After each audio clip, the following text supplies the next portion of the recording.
Assalamualaikum warahmatullahi wabarakatuh. Perkenalkan, nama saya Evi Wahyuni, NIM J1B018024. Pada video kali ini, saya akan membahas tentang macam-macam board microcontroller dan sensor. Namun, sebelum itu perlu diketahui apa itu microcontroller. Microcontroller adalah komputer kecil yang tertanam pada chip atau dalam bahasa kerennya sistem on chip yang berfungsi sebagai otak dari alat-alat elektronik cerdas. Microcontroller tersusun dalam satu chip, di mana prosesor, memori, dan I/O terintegrasi menjadi satu kesatuan kontrol sistem, sehingga microcontroller dapat dikatakan sebagai komputer mini yang dapat bekerja secara inovatif sesuai dengan kebutuhan sistem. Selanjutnya yaitu jenis-jenis board microcontroller. Yang pertama yaitu ada Arduino Uno R3. Merupakan versi Arduino Uno yang keluar pada tahun 2011 dengan chip Atmega 328P membuatnya menjadi open source board. Hal ini sangat menguntungkan karena dapat menyalin berbagai desain yang sudah ada dari Arduino. Terdapat pin I/O yang bisa disambungkan untuk menghubungkan antara board dan sirkuit lainnya.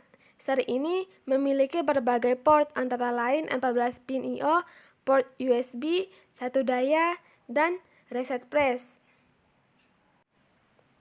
Selanjutnya ada Tensi 4.0, merupakan salah satu board tercepat dan terbaru.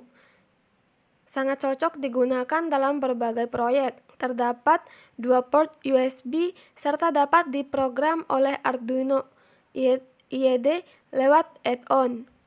Tensi 4.0 bisa dihubungkan lewat laptop atau komputer seperti Arduino Uno. Selanjutnya, Arduino Pro Mini 328 merupakan salah satu board keluaran Arduino lainnya yang terbaik, yang memiliki satu daya 5 volt. Namun, Pro Mini 328 tidak memiliki port dan sambungan, sehingga perlu menyolder kabel agar terhubung. Selanjutnya yaitu ada ESP32 microcontroller, merupakan kombinasi dua Wi-Fi dan Bluetooth pada chip tunggal dengan konsumsi daya rendah. Board ini cocok untuk aplikasi yang membutuhkan performa RF terbaik. Penggunaannya lebih ke proyek smart home dan IoT. Selanjutnya ada Raspberry Pi 4. Raspberry Pi 4 rilis pada tahun 2019 dan menjadi board tercepat. Board ini dapat membuat benda elektronik tingkat menengah dengan kapasitas RAM 4 GB dan arus 1,2 ampere. Selanjutnya itu ada ESP8266 microcontroller, merupakan board berukuran kecil yang memiliki kemampuan beroperasi pada proyek berbasis IoT. Kelebihan lainnya adalah bisa dipakai untuk membuat asisten pribadi seperti Jarvis atau Friday.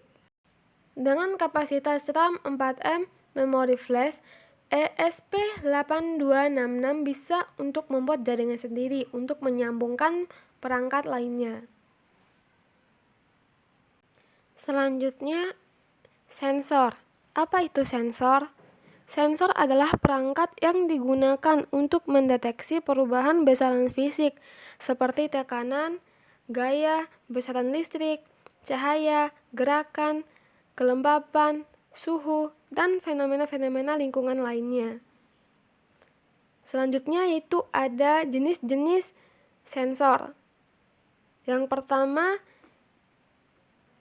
itu ada sensor cahaya atau light sensor, merupakan sensor analog yang digunakan untuk mendeteksi jumlah cahaya yang mengenai sensor tersebut. Sensor cahaya analog ini dapat diklasifikasikan lagi menjadi beberapa jenis seperti fotoresistor, kadmium sulfit atau CDS, dan fotosel. Selanjutnya, sensor suara atau sound sensor. Sensor suara adalah sensor analog yang digunakan untuk merasakan tingkat suara. Sensor suara analog ini menerjemahkan amplitudo, volume, akustik suara menjadi tegangan listrik untuk merasakan tingkat suara. Proses ini memerlukan beberapa sirkuit dan menggunakan mikrokontroler bersama dengan mikrofon untuk menghasilkan sinyal output analog. Kemudian ada sensor kelembapan tanah, yaitu sensor yang digunakan untuk mengukur atau mendeteksi tingkat kelembapan tanah pada suatu lokasi. Kemudian ada sensor suhu, yaitu untuk mengukur suhu atau temperatur. Ada sensor tekanan untuk mengukur tekanan. Dan yang terakhir itu ada sensor ultrasonik. Sekian video dari saya. Terima kasih. Wassalamualaikum warahmatullahi wabarakatuh.